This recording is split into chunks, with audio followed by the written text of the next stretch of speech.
Invitamos al pastor Rodrigo para que nos venga a predicar su hermosa palabra.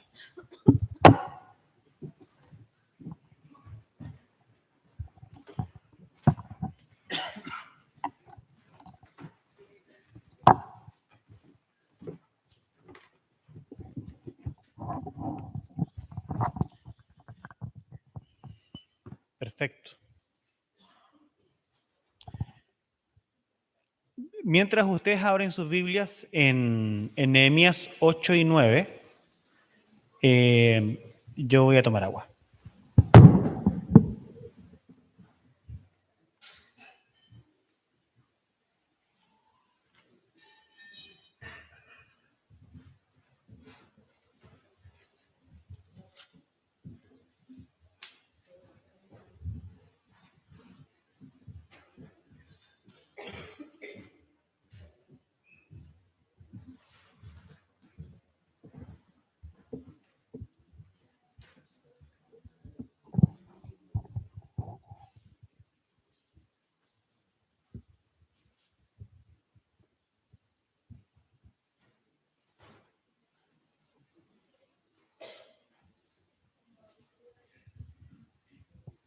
Vamos a orar. Señor, estamos esta mañana en el día que tú has instituido para parar de nuestras labores, mirarte y recibir tu alimento.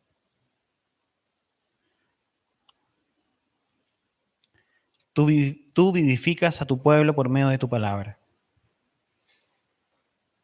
Vivificar significa que nos levantas, que nos fortaleces, que nos das energía, que nos revigoras. Danos eso hoy. Alimenta a tu pueblo. Aliméntame. Guía nuestros corazones a ti. Te lo pido en el nombre de Jesús. Amén. Esta semana en los grupos pequeños y les comento para quienes no van al grupo pequeño, hemos leído y conversado sobre todo el capítulo 7. Y el capítulo 7 es tremendo. Es tremendo. Y en la lectura alternada hemos leído del verso 25 al 52, un poco redondeando la gran tensión que está ocurriendo en Jerusalén. En la última visita de Jesús a Jerusalén, antes de la que viene después, pero donde lo traicionan y efectivamente él va a la muerte. Y esta visita ocurre en el contexto de una fiesta, como hemos venido trabajando, la fiesta más popular del pueblo judío. Y una fiesta que hoy día incluso convoca a miles, hasta el día de hoy. Vean videos en YouTube para que vean la fiesta. Y esta fiesta es tremenda porque está cargada de significado teológico, cargada de significado práctico para nosotros. Hay muchas cosas ocurriendo en este texto. Por lo tanto, tuve una gran crisis respecto de cómo exponerlo para no dejar de mostrarles a ustedes lo intenso del trasfondo social y cultural y teológico de Israel en esa época y hoy aún. Quiero explicar este texto a través de las palabras centrales de Jesús. Verso 37 dijo así: en el último y gran día de la fiesta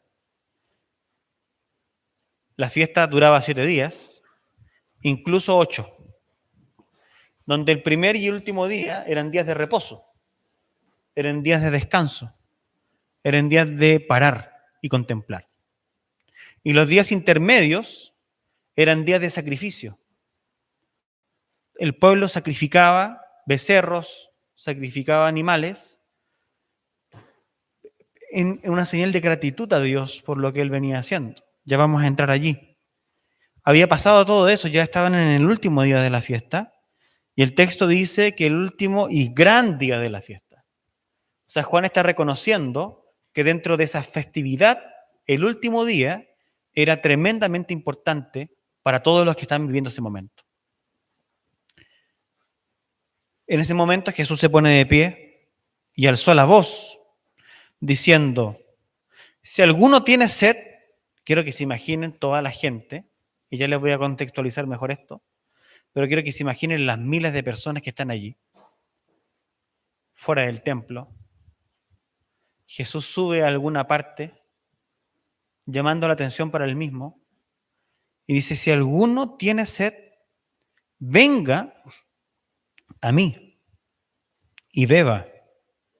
El que cree en mí, como dice la Escritura, de su interior correrán ríos de agua viva. Nosotros, como gente latina, somos todos latinos, ¿cierto? Hay algún gringo acá.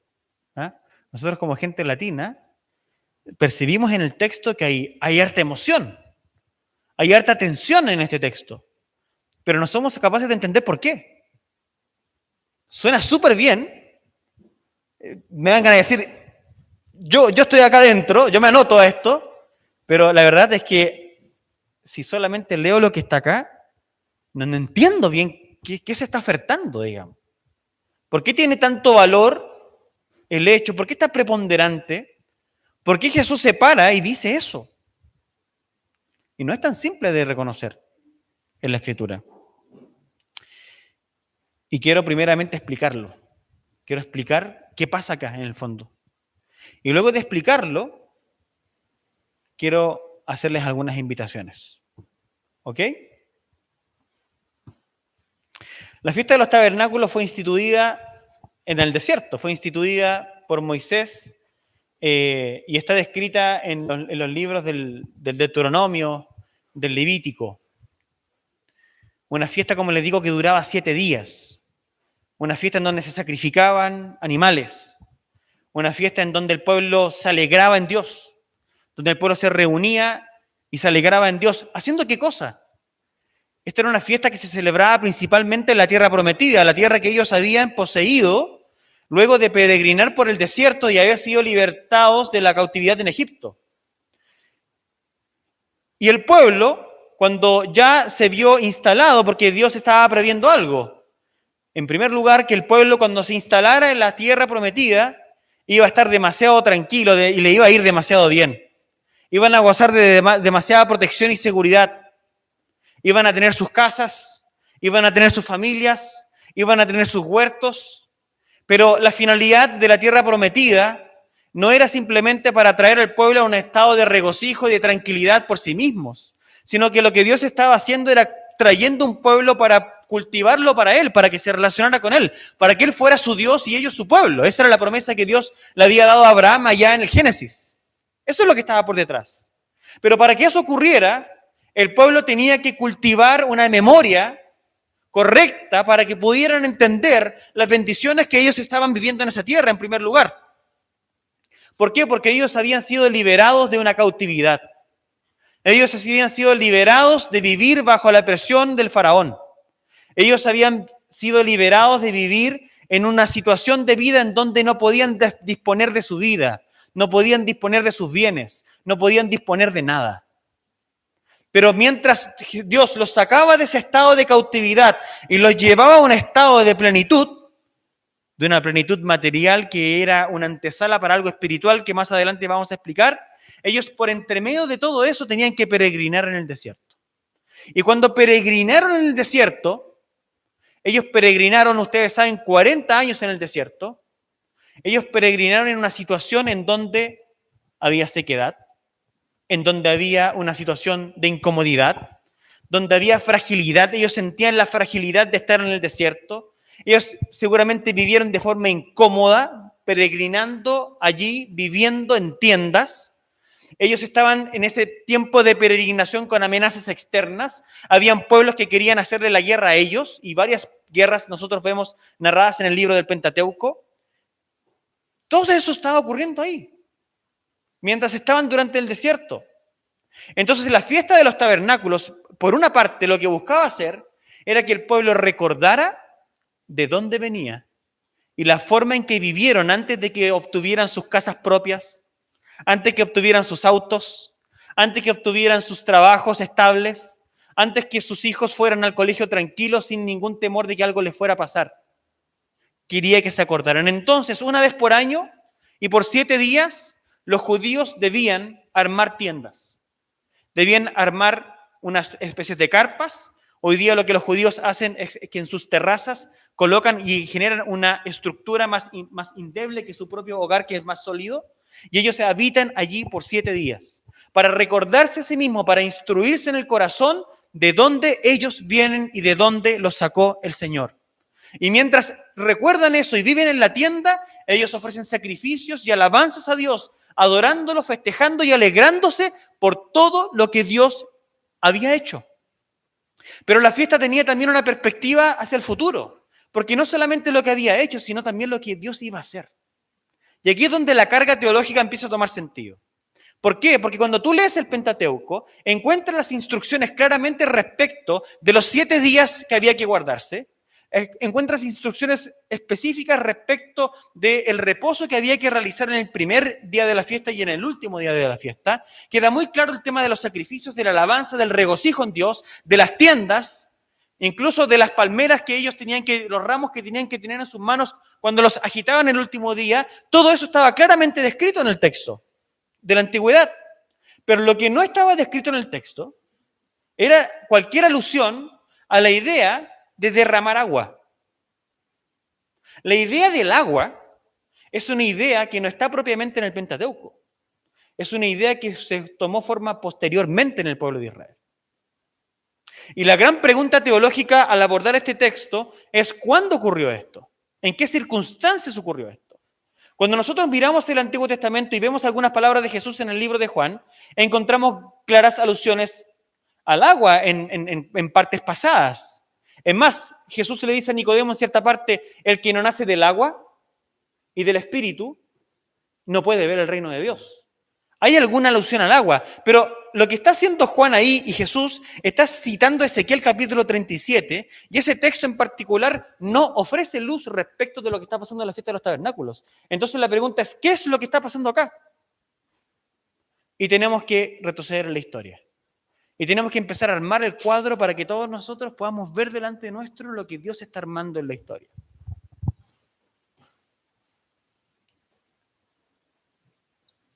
Y lo primero que quiero hacer alusión es algo que pasó independientemente de la fiesta de los tabernáculos, pero tiene todo que ver con esto. En la época del reinado del profeta, del rey Ezequías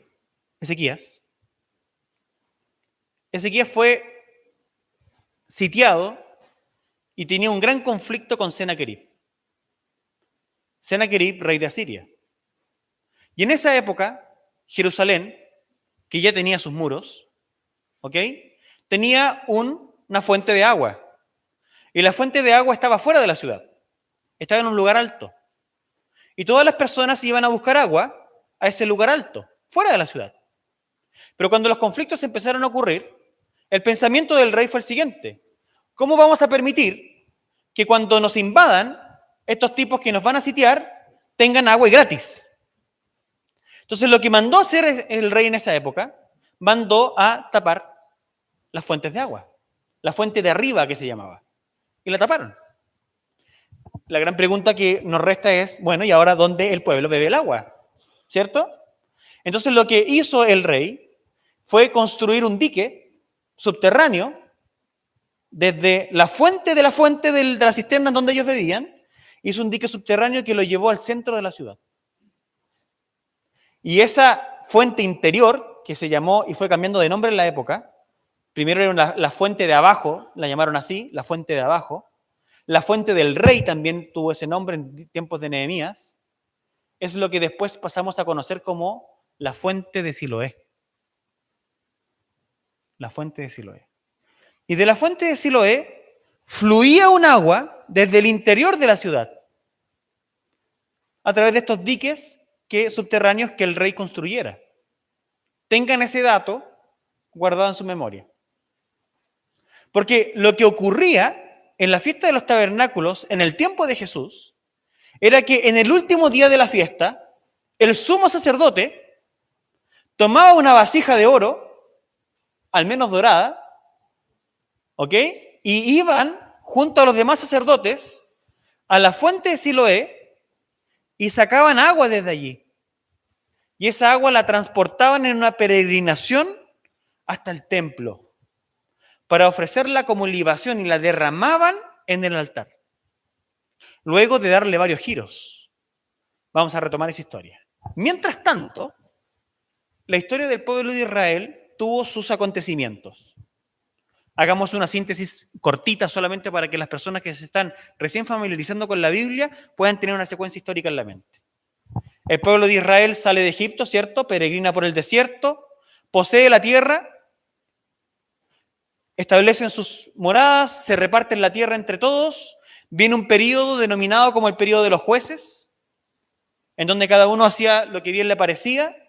Hubo mucha opresión, disputas, batallas, muertes. Dios levantó a algunos profetas, algunas personas que le hablaban al pueblo, como Samuel.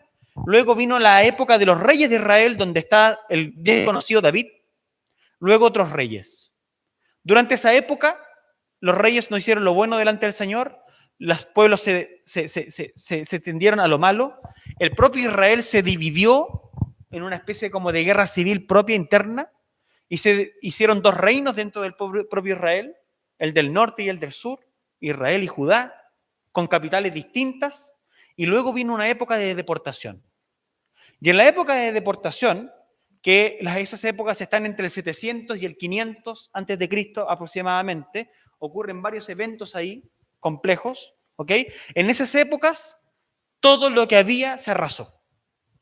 Y los pueblos extranjeros tomaron los bienes e hicieron lo que quisieron, destruyeron el templo, destruyeron los muros de la ciudad. Llegamos hasta el profeta Nehemías. Y les pedí yo que abrieran la Biblia en Nehemías. Vamos a Nehemías.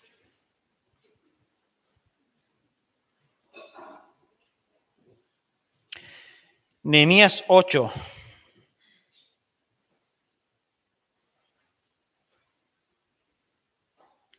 Y resulta que cuando el pueblo retorna de la cautividad, parte del pueblo retorna a Jerusalén. Y retornan bajo el liderazgo de Nehemías y de otro ciudadano llamado Esdras.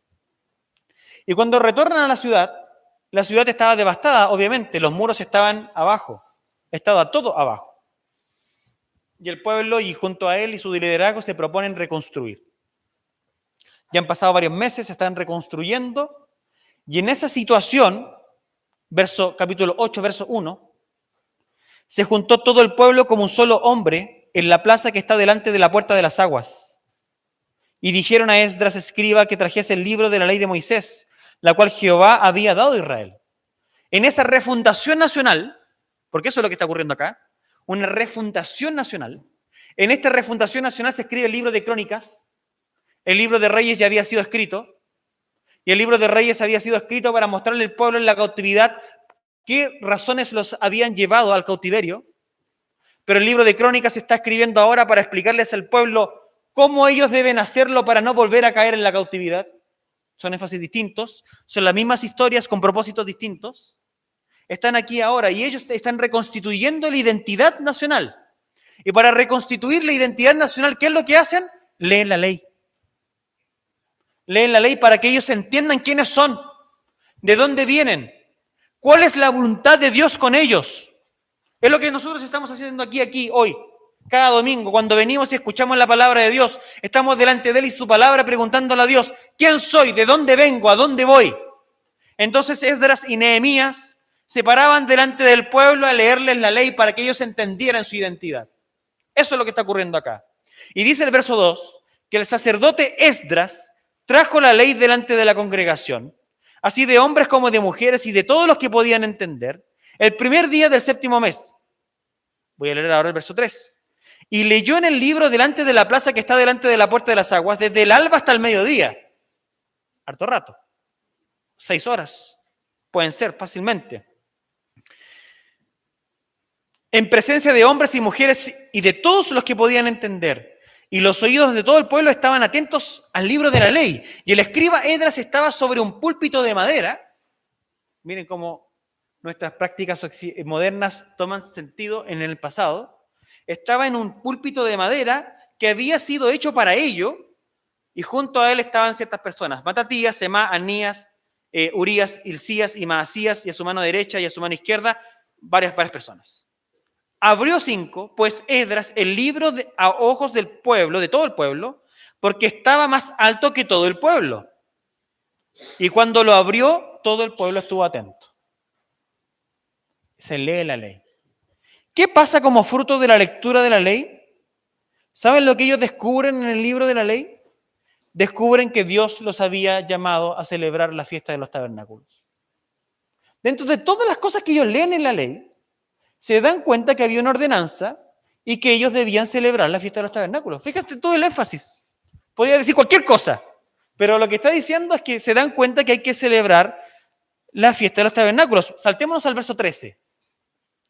Al día siguiente se reunieron los cabezas de las familias de todo el pueblo, sacerdotes, levitas, a Esdras, el escriba, para entender las palabras de la ley. Y hallaron escrito en la ley de Jehová que Jehová había mandado por mano de Moisés que habitasen los hijos de Israel en tabernáculos en la fiesta solemne del séptimo mes, o del mes séptimo. Se encontraron con esto. Algunos sabían un poco más que otros, pero eran todos medianamente ignorantes, estaban todos instruyéndose respecto de quiénes eran ellos. Y que hiciesen saber y pasar pregón por todas sus ciudades y por Jerusalén, diciendo: salid al monte y traed ramas de olivo y de olivo silvestre de arrayán, de palmeras y de todo árbol frondoso, para hacer tabernáculos como está escrito. Se dieron cuenta que había que celebrarlo, estaban como en la época, en la misma época, entonces dicen: oye, estamos en la época, tenemos que hacerlo. Tenemos que hacerlo. Así que mandaron a todo el mundo a recolectar las ramitas y pasaron a habitar en tiendas. La fiesta de los tabernáculos es la fiesta de las tiendas, de las cabañas. Salió pues el pueblo y trajeron ramas e hicieron tabernáculos, cada uno sobre su terrado, en sus patios, en los patios de la casa de Dios, en la plaza de la puerta de las aguas, en la plaza de la puerta de Efraín. Y toda la congregación que volvió de la cautividad hizo tabernáculos. Y en tabernáculos habitó, porque desde los días de Josué, ojo con esto, hijo de Nun, de los días de Josué, o sea, el sucesor de Moisés, cuando conquistaron la tierra de Canaán, desde esa época, no habían hecho así los hijos de Israel. O sea, ellos durante todo el tiempo nunca habían celebrado la fiesta. ¿Y cuál fue el fruto de celebrar la fiesta? Hubo gran alegría. Hubo alegría muy grande. Esa es la parte 1. Pero aún no hemos resuelto el tema del agua. Lo que estoy mostrándoles es que esta situación, esta fiesta se tornó importante desde los días en donde el pueblo volvió de su cautividad, porque entendieron que su sentido nacional tenía que ver con una obediencia a la ley, y en particular esta fiesta a ellos les dio identidad como pueblo. ¿Qué pasó con esto? Capítulo 9. El día 24 del mismo mes se reunieron los hijos de Israel en ayuno. Eso que a ti te gusta hacer. ¿Ok? En ayuno. Y con cilicio y tierra sobre sí. Señal de pesadumbrez. Señal de tristeza. Señal de ¿cómo se dice en español? De contrición. ¿Ok? Y ya se había apartado la descendencia de Israel de todos los extranjeros. Y estando en pie, confesaron sus pecados y las iniquidades de sus padres. Y puestos de pie en su lugar, leyeron el libro de la ley de Jehová, su Dios, la cuarta parte del día, y la cuarta parte confesaron sus pecados y adoraron a Jehová, su Dios. Pasan varias cosas. Y yo me quiero saltar algunos versículos porque los quiero llevar ahora a algo importante que va a determinar lo que está pasando en los días de Jesús. Pasemos un par de versículos y nos vamos a dar cuenta que lo que pasan a hacer las personas que están leyendo la ley es que empiezan a relatar toda la historia de Israel desde Abraham. Eso es lo que empieza a pasar acá ahora en el capítulo 9. Por eso que se habla de Abraham, por ejemplo, en el verso 7. Acompáñame, verso 7, capítulo 9. Tú eres, oh Jehová, el Dios que escogiste. ¿Por qué? Porque ellos ahora están levantando un clamor a Dios. Y en ese clamor a Dios hay una clave. Tú eres, oh Jehová, el Dios que escogiste a Abraham y lo sacaste de Ur de los Caldeos y le pusiste el nombre a Abraham y hallaste fiel su corazón delante de ti e hiciste pacto con él para darle la tierra del Cananeo, del Eteo, del Amorreo, del Fereceo, del Jebuseo y del Gergeseo, para darle a su descendencia, y cumpliste tu palabra porque eres justo. Hiciste señales, narra el tema de Faraón. Verso 11, dividiste el mar delante de ellos y pasaron por medio de él en seco. Y a sus perseguidores echaste en las profundidades como una piedra en profundas aguas. Y aquí empieza lo clave. Con columna de nube los guiaste de día y con columna de fuego de noche, para alumbrarles el camino por donde debían ir. Y sobre el monte de Sinaí descendiste y hablaste con ellos desde el cielo y les diste juicios rectos, leyes verdaderas y estatutos y mandamientos buenos, y les ordenaste el día de reposo, santo para ti, y por mano de Moisés tu siervo les prescribiste mandamientos, estatutos y la ley. Primera énfasis. Señor, tú nos diste a través de Moisés los mandamientos, los estatutos y la ley. Los mandamientos, los estatutos y la ley son claves para la identidad del pueblo. Miren el acto seguido. Les diste pan del cielo en su hambre y en su sed les sacaste aguas de la peña. Miren el correlato interesante. La ley, los estatutos, y ahora ese es el alimento espiritual. ¿Se fijan? El alimento espiritual para el pueblo son sus leyes, son sus mandamientos, son sus estatutos. Y ahora Dios complementa eso ¿con qué? Con un maná, que es el pan del cielo, y con agua que sale de la piedra. Con esas cosas, Dios sustentó al pueblo en su peregrinación. En la fiesta de los tabernáculos se celebra la peregrinación y el sustento de Dios durante los días de la peregrinación. ¿Cómo Dios sustentó al pueblo? Por medio de su ley, por medio del maná, por medio del agua que brotaba de la piedra. Vamos a hacer un salto cuántico ahora y vamos al verso 20, porque acá empieza a amarrarse esto. Verso 20. Y enviaste tu buen espíritu para enseñarles. Y no retiraste tu maná de su boca, y el agua les diste para su sed. Vamos a construir esto. Ley, testimonio, mandamientos. Ahora en la forma de un maná que viene del cielo, en agua que sale de la piedra, y ahora se suma un factor que no estaba, el espíritu. Envió su espíritu para que les enseñase. El espíritu daba la forma y el entendimiento para decodificar el maná, para decodificar el agua de la piedra, para decodificar la ley para poder vivir delante de Dios.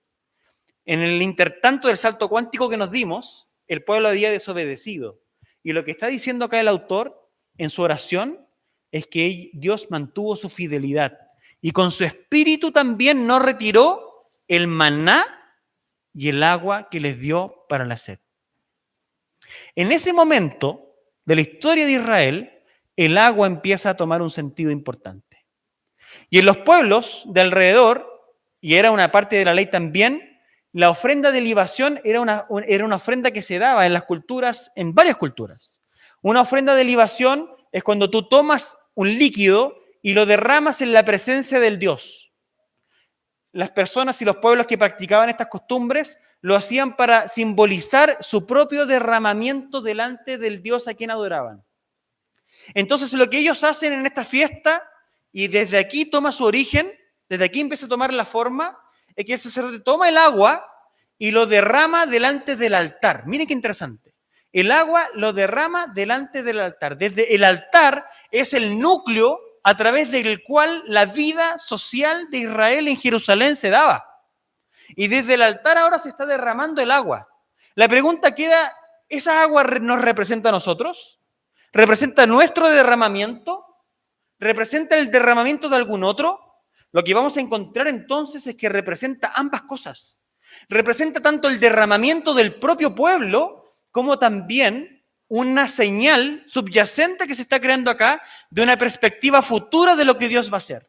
Entonces la fiesta de los tabernáculos, por una parte, nos recuerda nuestra identidad, pero al mismo tiempo está sembrando en nuestro corazón una perspectiva del futuro. Y en este momento toma la fiesta de los tabernáculos también una perspectiva profética. Entonces cuando el sacerdote iba delante del altar, tomaba el agua del estanque de Siloé y lo derramaba en el altar, estaba tanto simbolizando el beneficio del agua que Dios ha dado al pueblo para mantenerlo en pie, como también apuntándose al futuro, porque ellos esperaban que de alguna forma Dios iba a saciar al pueblo y Jerusalén, ojo con esto, y Jerusalén iba a ser el punto a través del cual Dios iría a bendecir a todas las naciones con su presencia.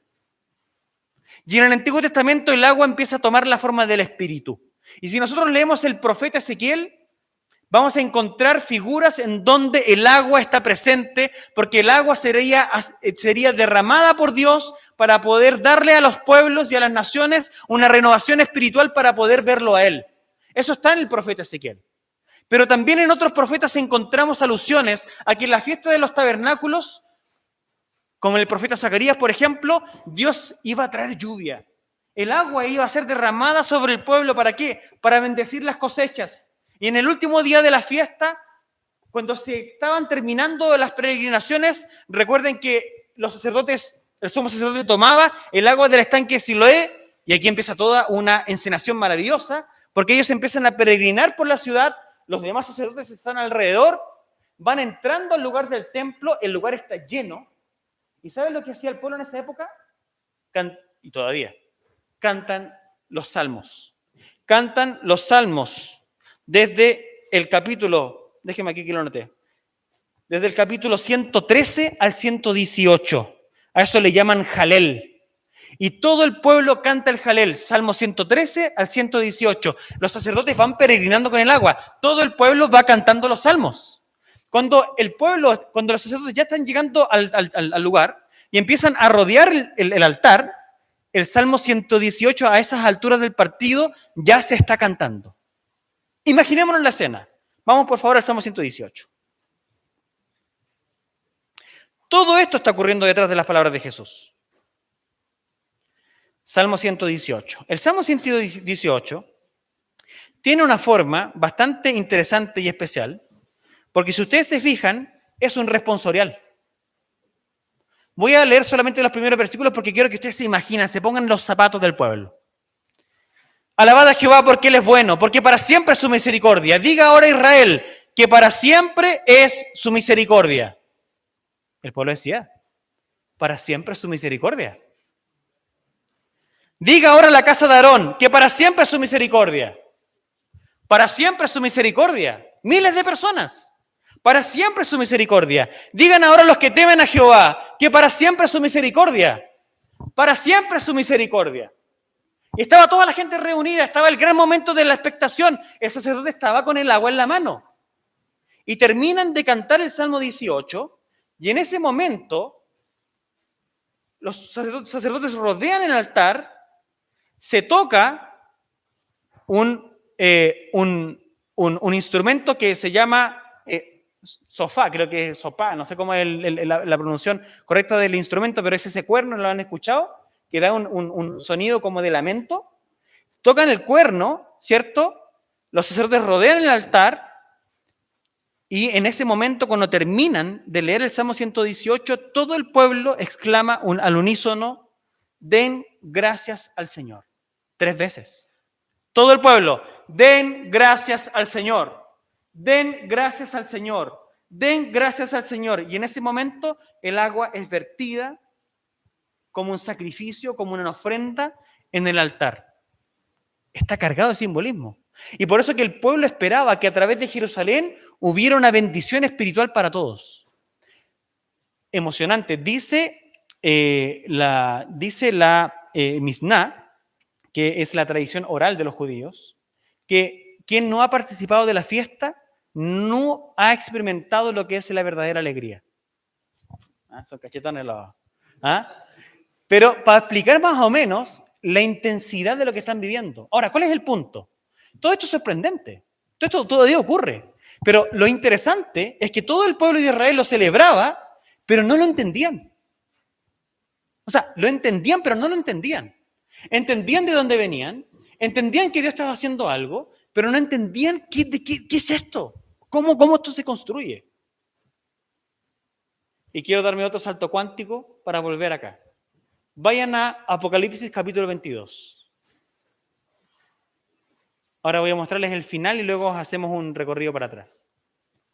Verso 22, capítulo 22, verso 1. Por favor, como imitando al pueblo, léanlo ustedes al unísono. ¿Ah? Apocalipsis capítulo 22, verso 1. Leámoslo todos, léanlo ustedes. 1, 2 y 3.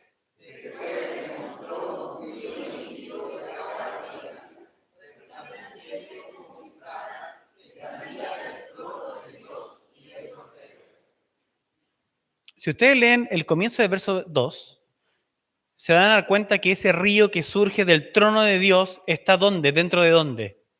En la ciudad. En la ciudad. O sea, toda la Biblia está apuntando para un momento en donde de una ciudad, y ya les explico qué es la ciudad, ¿ok?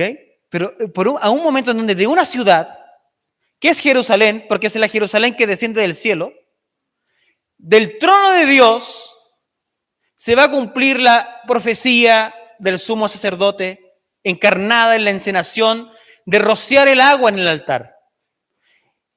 Y todo empieza a cobrar sentido porque esa acción que Ezequías hiciera pensando en simplemente no darle el agua a Sennacherib y construir ese dique hacia el medio de la ciudad, él no estaba pensando más que en eso. Él estaba pensando solamente en traer el agua al medio de la ciudad. Empieza a tomar un simbolismo, empieza a tomar una realidad futura del final de los tiempos en donde Dios, a través de su ciudad, que es Jerusalén, va a traer un derramamiento espiritual para bendecir a todas las naciones.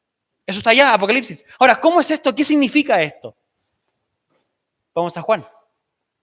En Juan dice, y Juan es la clave, porque Juan 7, volvamos a Juan 7.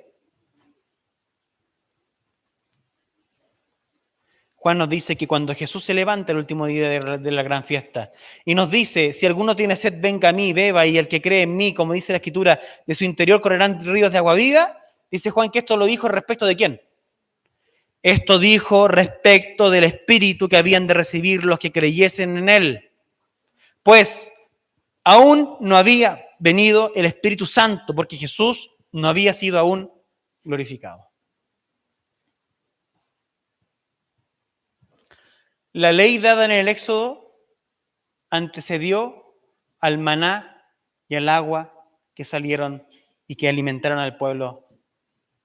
En otras palabras, y eso antecedió a la dádiva del Espíritu que les dio entendimiento al pueblo para entender lo que estaban haciendo.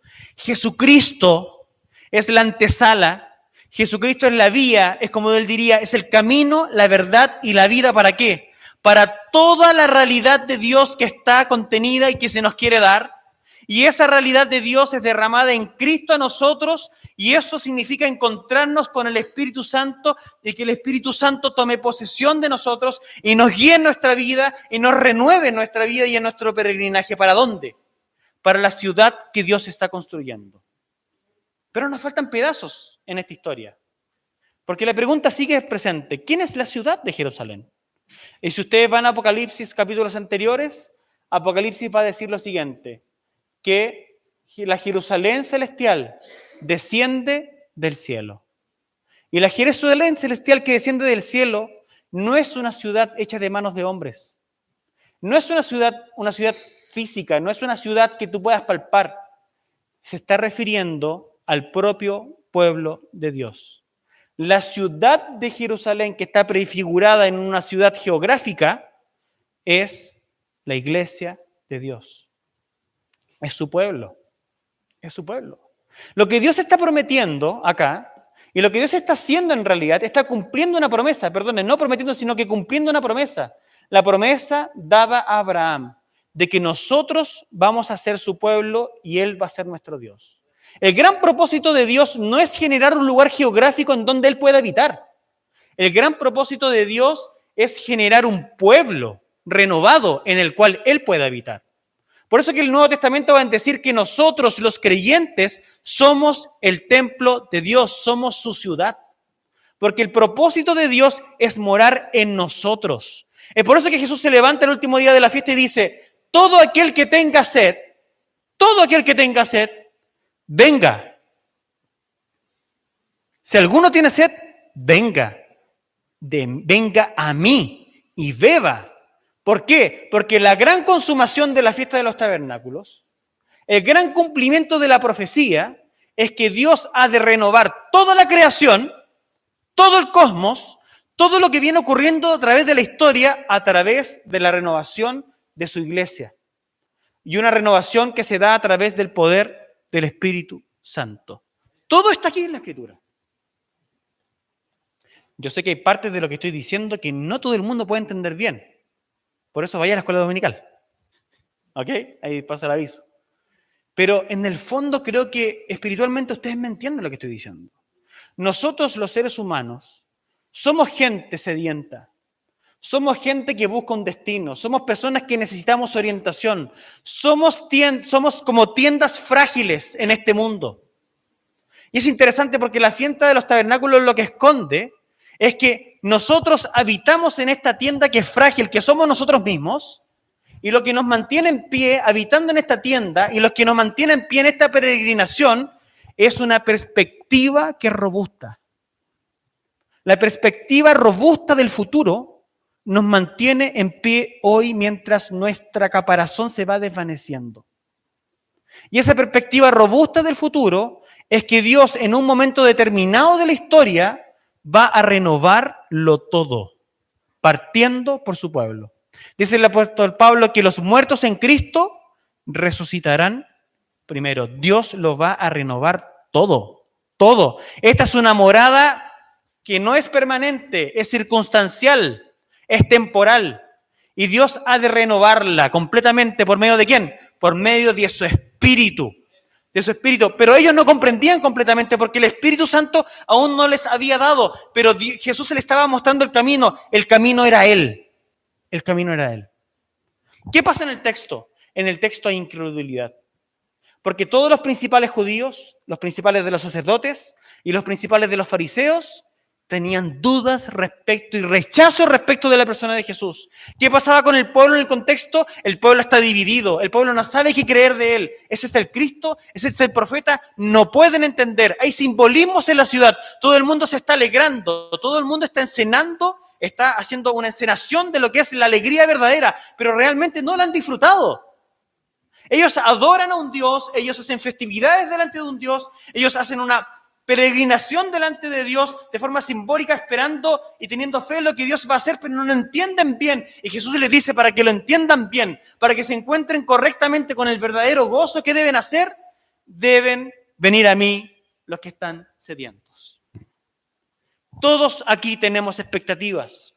Todos tenemos expectativas de nuestra vida, de nuestro futuro, de qué se trata todo lo que estamos viviendo. Y Jesús nos está mostrando el camino. El camino es Él. Si quieres entenderlo, si tienes sed existencial en tu vida, si tu morada que se está desvaneciendo, si las circunstancias te están apretando, Jesús te está diciendo, no pierdas tu tiempo, no te desconcentres, no mires a otras partes. Subiré a los montes, ¿de dónde vendrá mi socorro? Mi socorro viene de Jehová, que hizo los cielos y la tierra. Mi socorro viene de Jesucristo, el autor y consumador de la creación, quien es el autor también de la salvación. En Él es el camino y a través de Él se nos da un regalo, y ese regalo es el Espíritu Santo. Y el Espíritu Santo es capaz de renovarnos, El Espíritu Santo es capaz de vivificarnos en nuestros tiempos más difíciles, porque Él, el Espíritu, es quien nos da al propio Cristo encapsulado en la forma de un maná espiritual y de un agua que sale de la roca. Eso quiere decir lo siguiente, que si tú eres un peregrino, si tú eres un creyente, en los tiempos más difíciles de tu vida, Dios tiene una promesa sobre tu vida, la promesa de sustentarte, la promesa de no abandonarte, la promesa de que aunque el sol sea fuerte, no te vas a quemar. Aunque la peregrinación sea larga y haya muchas piedras, tu calzado no se va a malgastar, de que tu ropa no se va a romper. Estamos hablando en un sentido espiritual. Dios te va a sustentar, Dios te va a mover, pero para que eso ocurra debes rendirte. Por eso que la ofrenda de libación es tan importante, porque es una figura de que nosotros debemos derramarnos delante de Dios. ¿En qué? En arrepentimiento. ¿Para qué? Para que Él derrame su espíritu sobre nosotros. Pero debes derramar tu corazón. Debes entrar en una conciencia de que has quebrantado la ley de Dios, tú y yo, y de que la vida que tenemos no es suficiente, que necesitamos más de Dios. Los tabernáculos es una tremenda invitación de Dios para nosotros, pero solo será una buena noticia si nosotros nos quebrantamos. Nos quebrantamos. Jesús ascendió al cielo a la vista de 500 personas y les dijo, esperen aquí hasta que venga el Espíritu. Nosotros tenemos una orden parecida. ¿Te sientes débil? ¿Te sientes sin sentido a veces? ¿Sientes que la vida aprieta? ¿Sientes que no entiendes las cosas? Tienes un mandato. ¿Sabes cuál es? Espera en Dios. Derrámate. Derrama tu vida. Derrámate en oración. Como el pueblo que se llenó la cabeza de cilicio y hizo ayuno delante de Dios para derramar su corazón delante de Dios. Y el Señor lo bendijo y trajo un tiempo nuevo sobre su vida. ¿Cómo enfrentamos nuestras batallas? ¿Cómo enfrentamos nuestra peregrinación? Derrama tu corazón. Derrama tu corazón. ¿Tienes dudas respecto de tu salvación? ¿Tienes dudas respecto de tu identidad? ¿Tienes dudas respecto de quién tú eres? Debes derramarte. Debes derramarte. ¿Tienes sed? ¿Tienes sed? Es el requisito. ¿Quieres todo esto para tu vida? ¿Quieres ser parte de esa Jerusalén de la cual Dios derramará su espíritu para bendecir a todas las naciones de la tierra? Y fíjense que esa profecía se concreta hoy porque nosotros somos todas las naciones de la tierra. ¿Cuántos de nosotros somos judíos acá? Ninguno. Vamos a comprobarlo eso. Pero entiendan lo siguiente, nosotros no somos mayoritariamente, no somos. Nosotros somos gente de toda la tierra. Y esa profecía fue dada en un tiempo para un pueblo étnico específico. Nosotros somos el cumplimiento de la promesa. Dios ha derramado su espíritu sobre toda carne. Yo soy un criollo, si quieren, un mestizo, no sé ni qué soy. Uno ya ni sabe lo que hay en Chile. Pero Dios nos toma de todo pueblo, de toda tribu, de toda lengua y nación para Él mismo, para hacerse un pueblo para sí mismo. ¿Y qué es lo que nos une? El Espíritu Santo, que es capaz de perdonarnos, que es capaz de aplicar la obra de Cristo en nuestro corazón para hacernos un solo pueblo. Yo seré vuestro Dios y su Espíritu estará en nosotros, llenando su casa. Esa es la expectativa. Esa es la expectativa. La expectativa para los que tienen sed. Yo tengo sed. Yo tengo sed. Yo necesito. Yo soy una persona con incertezas. Soy una persona frágil. Soy una persona que a veces tiene amenazas, como el pueblo en el desierto. Yo tengo sed. ¿Tú tienes sed? Ven a Él. Vengan a mí. ¿Tienes sed? Vengan a mí. Yo quiero ir a Él. ¿Cómo vamos a Él? Derrámate. Arrepiéntete. Arrepiéntete de tus pecados. Arrepiéntate de vivir fuera de la ley de Dios. Arrepiéntete de no tenerlo a Él como el supremo bien de tu vida. Arrepiéntete porque Él no llena tu corazón. Arrepiéntate porque buscas refugio en otras cosas. Arrepiéntete porque tu vida a veces gira en torno a personas o cosas y no en torno a Él. Arrepiéntete. Arrepiéntete. Arrepiéntete. Arrepintámonos porque valoramos mucho esta vida. Arrepintámonos porque valoramos demasiado nuestra vestimenta, porque valoramos demasiado nuestros estudios, porque valoramos demasiado la vida que tenemos. Porque si Dios nos llamara hoy, no querríamos irnos porque amamos mucho este mundo. Arrepintámonos porque no tenemos el hambre existencial suficiente para que Dios llene nuestro corazón. Bebe bebe. ¿Qué es beber? Aférrate a Cristo. Recibe su Espíritu. Recibe su Espíritu. Recibe su Espíritu.